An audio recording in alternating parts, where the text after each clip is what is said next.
Assalamualaikum warahmatullahi wabarakatuh. Alhamdulillahilladzi hadana lihadza wa ma kunna linahtadiya laula an hadanallah. Asyhadu an la ilaha illallah wa asyhadu anna Muhammadar Rasulullah. Allahumma salli wa sallim wa barik ala sayyidina Muhammadin ibni Abdullah wa ala alihi wa ashabihi wa man tabi'ahu wa walah, amma ba'du. Para pemirsa MH Imtiaz di mana saja Anda berada, semoga rahmat serta ridha Allah selalu tercurah untuk kita semua. Bulan mulia itu baru saja berlalu dari kita. Semoga dia menyisakan kemuliaan pada diri kita. Bulan Ramadan, bulan suci itu baru saja meninggalkan kita.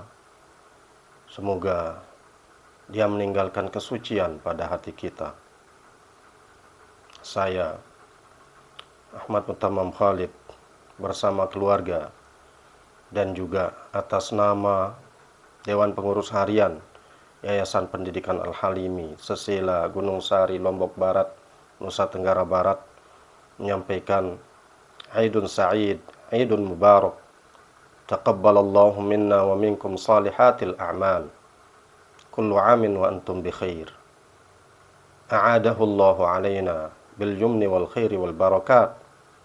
Semoga Allah Subhanahu wa taala menerima semua ibadah yang kita lakukan pada bulan mulia, pada bulan suci itu.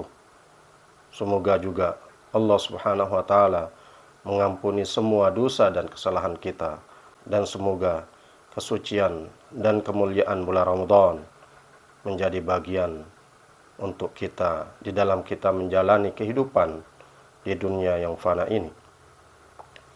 Para pemirsa rahimakumullah, selalu dan sering kita dengar ketika memasuki bulan Ramadan, para ustadz, para kiai, para tuan guru menyampaikan kepada kita hadis Rasulullah SAW yang menjelaskan tentang 3 fase bulan Ramadan, di mana Rasulullah SAW menjelaskan bulan Ramadan itu adalah bulan awwaluhu rahmah, wa awsatuhu maghfirah, wa akhiruhu i'tqun minan nar. Bulan Ramadan adalah bulan yang awalnya 10 hari pertama dipenuhi dengan rahmat Allah, 10 hari kedua dipenuhi dengan ampunan Allah, dan 10 hari ketiga Allah menunjukkan kekuasaannya untuk membebaskan hamba-hambanya yang beriman dari siksa kubur yang didatangkan dari neraka. Para pemirsa rahimakumullah, tentu kalau Allah Maha Pengasih, Maha Penyayang, itu adalah sesuatu yang pantas bagi Allah. Kalau Allah Maha Pengampun dan Maha Pemaaf, itu adalah sesuatu yang pantas bagi Allah Subhanahu wa taala. Kalau Allah Subhanahu wa taala membebaskan hambanya yang beriman dari siksa kubur, dari siksa neraka, itu memang atas kekuasaan Allah Subhanahu wa taala dan kehendaknya. Lalu, apa artinya bulan Ramadan yang awalnya merupakan rahmat, yang pertengahannya adalah maghfirah, dan yang terakhirnya adalah itqun minan nar? Apa artinya dan apa pelajaran yang bisa kita ambil dari ketiga fase bulan Ramadan sebagaimana yang dijelaskan oleh Rasulullah SAW itu? Para pemirsa rahimakumullah, bukankah dengan berpuasa Allah menghendaki dari kita menjadi hamba-hambanya yang tidak hanya beriman, tapi juga menjadi hamba-hambanya yang bertakwa kepadanya? Bukankah Allah mengatakan di ujung ayat yang menjelaskan tentang kewajiban puasa di bulan Ramadan, la'allakum tattaqun, agar kalian menjadi hamba-hamba Allah yang bertakwa, agar keimanan kalian meningkat menjadi ketakwaan. Para pemirsa rahimakumullah, ketakwaan inilah yang nanti akan dicirikan dengan ciri-ciri yang mewakili ketiga fase dari 3 fase bulan Ramadan. Ini Allah Subhanahu wa taala jelaskan di dalam ayat 133 dan 134 dari surat Ali Imran, di mana Allah Subhanahu wa taala berfirman, A'udzu billahi minasyaitonir rajim. Wasari'u ila maghfiratin min rabbikum wa jannatin 'arduha as-samawati wal ard u'iddat lil muttaqin.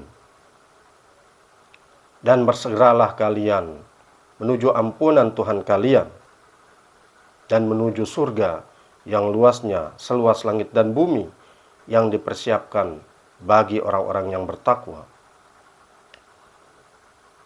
Ada pertanyaan dari beberapa orang kepada Rasulullah SAW. Salah satu di antara yang mempertanyakan surga yang luasnya seluas langit dan bumi itu adalah Heraklius, Kaisar Romawi, yang mengirimkan surat kepada Rasulullah SAW, dan di antara isi suratnya itu adalah pertanyaan kepada Rasulullah SAW. Di dalam pertanyaan itu, Heraklius mengatakan, kalau surga itu seluas langit dan bumi, lalu di mana neraka? Di mana letak neraka kalau surga saja luasnya seluas langit dan bumi? Maka Rasulullah SAW menjawab pertanyaan itu dengan mengatakan, Subhanallah, fa ainal lail idza ja'a an-nahar. Maha suci Allah dari pertanyaan yang mempertanyakan kekuasaan Allah Subhanahu wa taala untuk menempatkan neraka. Di mana neraka ketika surga itu seluas langit dan bumi? Maha suci Allah. Lalu di mana malam ketika datang siang? Atau sebaliknya, di mana siang ketika malam datang? Bagi orang-orang yang percaya kepada Allah, kepada kekuasaan Allah Subhanahu wa taala, tidak akan muncul pertanyaan seperti itu. Karena keyakinan Allah Maha Kuasa, Allah kuasa akan menempatkan neraka sesuai dengan kehendaknya, sebagaimana Dia kuasa menempatkan malam ketika siang tiba sesuai dengan kehendaknya. Para pemirsa rahimakumullah, surga yang luasnya seluas langit dan bumi itu Allah persiapkan untuk hamba-hambanya yang bertakwa. Lalu siapa hamba Allah yang bertakwa itu? Allah di ayat selanjutnya menjelaskan, alladzina yunfiquna fis sarra'i wad dharra wal kadhimina al ghaiza wal 'afina 'anil nas wallahu yuhibbul muhsinin. Orang-orang yang bertakwa itu adalah orang-orang yang menginfakkan sebagian rezeki yang Allah berikan kepadanya di jalan Allah. Dia infakkan fis sarra'i wad dharra, pada saat dia senang dan pada saat dia susah. Wal kaziminal ghaiz, orang-orang yang bertakwa itu juga adalah orang-orang yang mampu menahan amarahnya, mampu mengendalikan rasa marahnya. Wal 'afina 'anil nas, dan dia memaafkan kesalahan-kesalahan yang dilakukan oleh manusia. Wallahu yuhibbul muhsinin, dan Allah cinta terhadap hamba-hambanya yang berbuat baik. Para pemirsa rahimakumullah, kalau kita kaitkan ciri-ciri orang yang bertakwa kepada Allah Subhanahu wa taala dengan 3 fase yang dijelaskan oleh Rasulullah SAW dari fase-fase bulan Ramadan, yang awwaluhu rahmah wa awsatuhu maghfirah wa akhiruhu 'itqun minan nar, maka ketiga ciri yang dimiliki oleh orang-orang yang bertakwa itulah yang dikehendaki oleh Allah untuk dimiliki oleh orang-orang yang menjalankan puasa di bulan Ramadan. Orang-orang yang bertakwa itu dicirikan sebagai orang-orang yang memiliki rasa kasih sayang di dalam dirinya.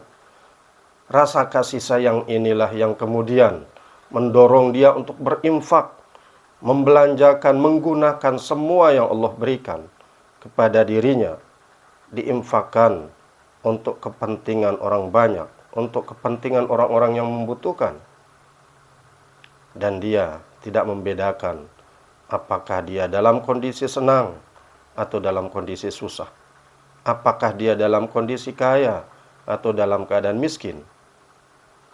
Orang bertakwa sebagaimana yang dijelaskan oleh Rasulullah SAW, perintah bertakwa itu haitsuma kunta, ittaqillaha haitsuma kunta, bertakwalah kamu kepada Allah haitsuma kunta, bisa diartikan sebagai di mana saja kamu berada, atau dalam kondisi apapun kamu, dalam keadaan apapun kamu, bertakwalah kepada Allah. Maka ciri orang yang bertakwa yang dijelaskan oleh Allah Subhanahu wa taala di dalam ayat 134 dari surat Ali Imran, yang pertama adalah orang-orang yang bertakwa itu adalah orang-orang yang membelanjakan, yang menggunakan sebagian harta yang diberikan oleh Allah Subhanahu wa taala, sebagian rizki yang diberikan oleh Allah Subhanahu wa taala kepadanya, fis-sarra'i wad-dharra, pada saat senang dan pada saat susah, pada saat sempit, pada saat lapang, pada saat kaya, pada saat miskin.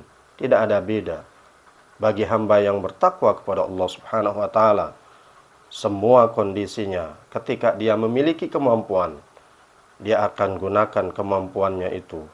Dia akan gunakan kelebihan rezeki yang Allah berikan kepadanya itu untuk berinfak di jalan Allah Subhanahu wa taala. Dia tidak membatasi diri berinfak hanya pada saat senang. Dia tidak membatasi diri berinfak hanya pada saat memiliki kelebihan harta. Tapi ketika dia memiliki kemampuan, pada saat miskin pun dia akan memberikan kelebihan dan kemampuannya itu untuk berinfak di jalan Allah Subhanahu wa taala. Yang kedua, dari ciri orang yang bertakwa yang dijelaskan oleh Allah Subhanahu wa taala di dalam surat Ali Imran ayat 134 ini adalah al-kaziminal ghaiz, orang yang bisa meredam, orang yang bisa menahan amarahnya, yang bisa menahan rasa marah, yang tidak melampiaskan kemarahan, yang kalaupun kemarahan itu harus ada menghinggapi hatinya, dia tidak akan melampiaskan kemarahan itu. Al-kaziminal ghaiz. Para pemirsa rahimakumullah, marah memang sesuatu yang menjadi tabiat makhluk hidup. Maka manusia sebagai bagian dari makhluk hidup itu memiliki tabiat untuk marah. Karena tabiat itulah Islam tidak melarang kita untuk marah. Yang dilarang di dalam Islam itu adalah melampiaskan kemarahan itu, memendam kemarahan sampai menjadi sebuah dendam, dan itu dilampiaskan sehingga menimbulkan kerusakan dan bahaya baik pada diri sendiri ataupun pada orang lain. Para pemirsa rahimakumullah, di dalam sebuah hadis qudsi Allah Subhanahu wa taala menyatakan, Ibn Adam, uzkurni idza ghadibta, azkurka idza ghadibtu, fala uhlikuka fiman uhliku. Wahai anak Adam, ingatlah saya apabila kamu marah. Niscaya saya akan mengingatmu ketika saya marah. Lalu saya tidak akan membinasakanmu bersama orang-orang yang saya binasakan karena kemarahan saya itu. Para pemirsa rahimakumullah, untuk bisa meredam kemarahan, Allah Subhanahu wa taala mengajarkan kepada kita untuk mengingatnya. Dengan mengingat Allah, kemarahan akan reda, karena dengan mengingat Allah, hati akan menjadi tenang. Ala bidzikrillahi tatmainnul qulub. Ketahuilah, ingatlah, hanya dengan ingat kepada Allah, hati akan menjadi tenang. Ketika hati menjadi tenang, maka kemarahan yang ada di dalam hati ini akan menjadi hilang. Maka mengingat Allah adalah solusi terbaik yang Allah ajarkan kepada hambanya untuk meredakan dan meredam kemarahan itu. Rasulullah SAW juga mengajarkan kepada kita cara yang bisa kita lakukan untuk meredam kemarahan kita. Beliau mengatakan, "Idza ghadiba ahadukum wa huwa qa'imun falyajlis." Apabila salah seorang kalian marah dan dia dalam keadaan berdiri pada saat marahnya itu, maka hendaklah ia duduk. Fa in dhahaba anhu al-ghadab wa illa falyattaji'. Maka jika rasa marah itu sudah hilang darinya, maka cukup dengan dia duduk itu. Tapi kalau rasa marahnya dengan dia duduk belum hilang, falyattaji', maka hendaklah dia berbaring. Usahakan agar rasa marah itu betul-betul hilang dari dalam hati kita. Di hadis yang lain, Rasulullah SAW juga menjelaskan kepada kita dengan mengatakan, "Innal ghadaba minasyaitan." Sesungguhnya rasa marah itu datang dari syaitan. "Wa inna syaitan khuliqa minan nar." Dan sungguhnya syaitan itu diciptakan oleh Allah dari api. "Wa innama tudfa'un naru bil ma." Dan api hanya bisa dipadamkan dengan air. "Fa idza ghadiba ahadukum falyatawadda." Maka apabila salah seorang kalian marah, hendaklah dia berwudu. Cara yang sangat baik yang diajarkan oleh Allah, yang diajarkan oleh Rasulullah SAW untuk meredakan kemarahan yang ada di dalam hati kita. Jangan sampai ketika kita marah, kita melampiaskan kemarahan itu sehingga bisa membahayakan diri kita dan juga bisa membahayakan orang lain. Allah Subhanahu wa taala selain memberitahukan kepada kita cara untuk meredakan kemarahan, yaitu dengan berzikir kepadanya, dia pun melalui lisan Rasulullah SAW menyampaikan kepada kita janji balasan yang besar bagi orang yang bisa meredakan kemarahannya itu. Rasulullah SAW bersabda, "Man kazama ghaizan wa huwa qadirun ala an yunfidhahu mala'ahu Allahu amnan wa imana." Siapa saja yang bisa menahan kemarahannya padahal dia mampu untuk melaksanakan, untuk melampiaskan kemarahan itu, mala'ahu Allahu amnan wa imana, niscaya pasti Allah akan memenuhi hatinya dengan rasa aman dan keimanan. Masya Allah, hati yang merasakan keamanan, ketenangan, dan juga dipenuhi dengan keimanan, itu adalah sesuatu yang luar biasa, sesuatu yang istimewa yang Allah berikan kepada hambanya. Maka tentu agar kita mendapatkan apa yang dijanjikan oleh Allah Subhanahu wa taala berupa keistimewaan itu, maka kita harus melatih diri untuk bisa menahan dan meredakan amarah yang ada di dalam diri kita dengan tidak melampiaskannya. Itu Allah janjikan untuk mereka yang mampu untuk melampiaskan kemarahannya, tapi dia menahan diri untuk tidak melampiaskan kemarahan itu. Berat memang, tapi sesuatu yang berat itulah yang diberikan keistimewaan oleh Allah Subhanahu wa taala dengan akan dipenuhi hati orang tersebut dengan rasa aman dan juga dengan keimanan. Para pemirsa rahimakumullah, ciri yang ketiga dari orang-orang yang bertakwa yang dijanjikan oleh Allah Subhanahu wa taala mendapatkan surga yang seluas langit dan bumi itu adalah al-afina 'anil nas. Orang-orang yang memaafkan kesalahan orang lain terhadap dirinya, memaafkan kezaliman yang dilakukan oleh orang lain terhadap dirinya. Banyak keutamaan yang Allah janjikan bagi orang-orang yang memiliki sifat pemaaf.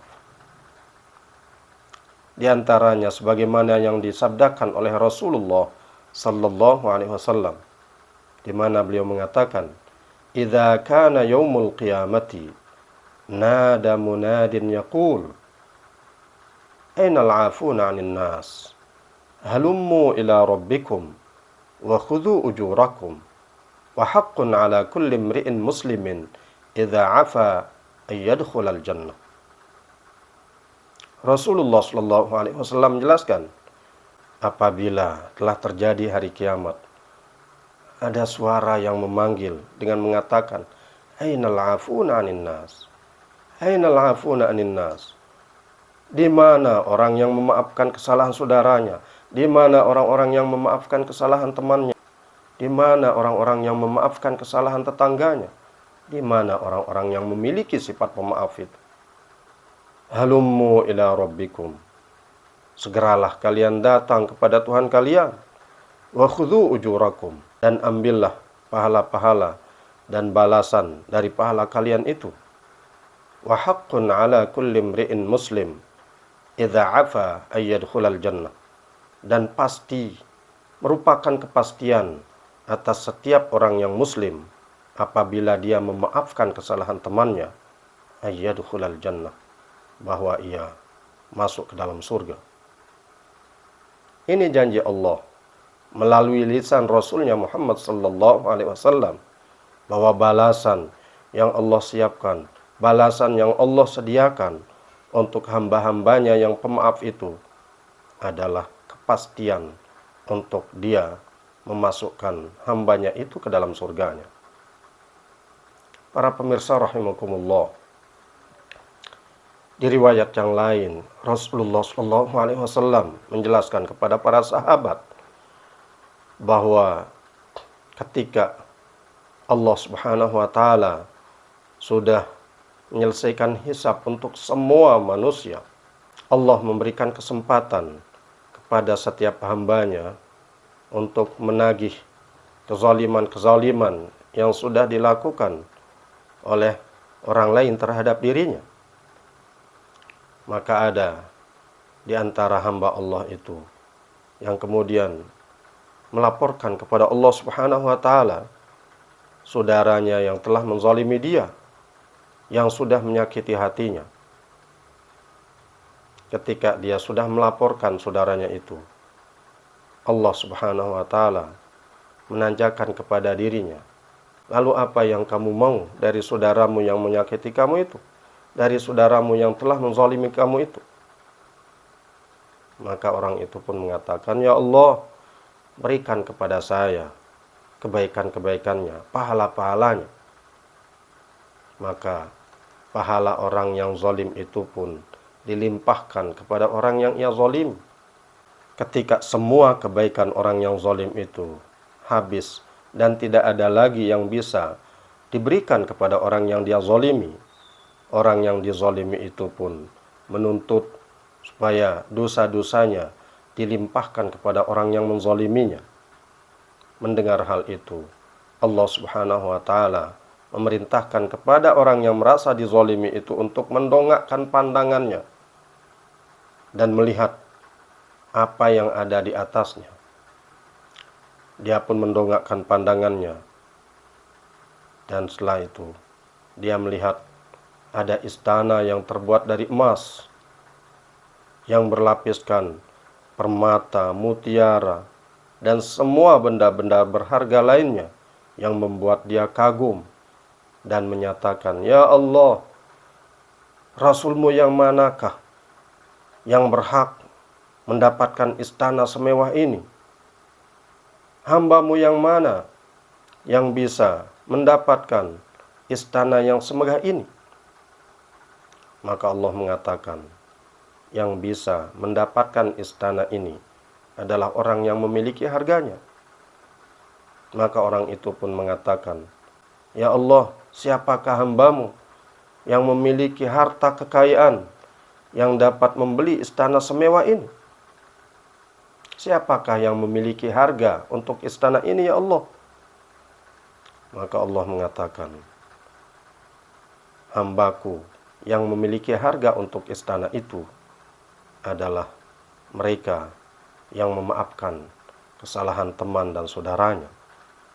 Kalau kamu mau, silahkan pegang tangan temanmu pegang tangan teman yang menzalimimu itu dan ajak dia masuk bersamamu ke dalam istana itu.